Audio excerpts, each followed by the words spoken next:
Okay, so we are officially calling this core part 2 because I am filming on my phone and my husband called and the call interrupted filming, so I apologize. I have 2 baby monitors for my kids right now that he passed off to me because he was holding them while I was filming, but he's got a work call now. So anyways, this is what being quarantined with children at home and also trying to do work looks like. So I apologize for the interruption.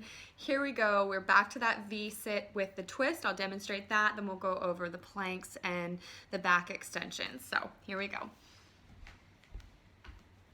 So the V-sit with the twist, you can do this with the feet on the ground like such and twist here. You can do this with an exercise prop like a medicine ball or a dumbbell, and you can also do it with the feet floating if you feel like you can do this comfortably for your back. But if it doesn't feel great in your lower back, then just avoid it and keep your feet on the ground or choose a different exercise. For planks, the first modification I would like to show you is with your hands on the wall. So you can find a wall, okay? And I'm showing you in a door jamb, but you could do this just flat on a wall is ideal.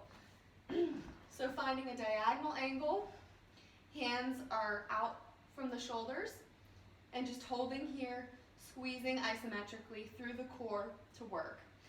This is the easiest modification because this is the highest angle. It's the less directly against gravity. So it's not as direct against gravity as a regular plank or on a bench or a chair. So this is going to be your starting block if you haven't done this before. The next one is going to be on a chair, and you can see how my chair just slipped out a little bit from under me. So if you're doing this, make sure the pressure is going straight down into the chair, or that you have a chair up against a wall so that you know it's not going to slide, or a chair on thick carpet, okay?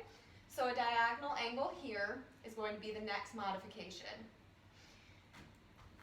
To go more directly against gravity, we want to come into a full plank on the mat. Hands are underneath of shoulders to protect the shoulder joint. Hips are down parallel to the ground. They're not up here because this isn't really working the core very much. And they're not down here because this throws a lot of pressure into the back. So parallel to the ground is where we're holding. You can hold a plank for 5 seconds, 10 seconds, 30 seconds, 60, 2 minutes, whatever feels good to you and feels challenging.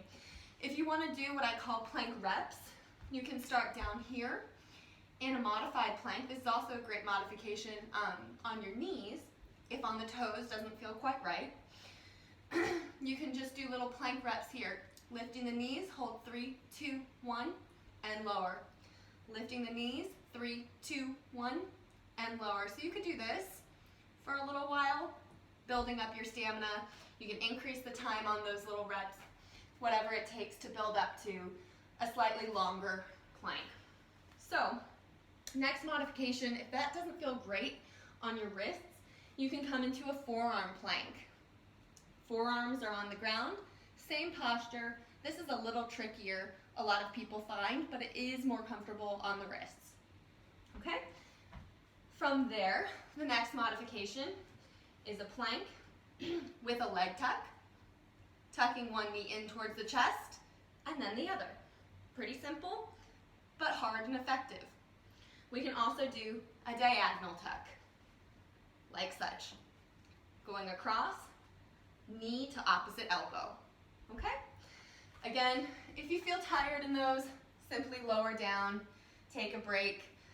Only do them if it feels comfortable in the sense that you're not going to get hurt. It should feel hard no matter what, but we don't want to get hurt or injured.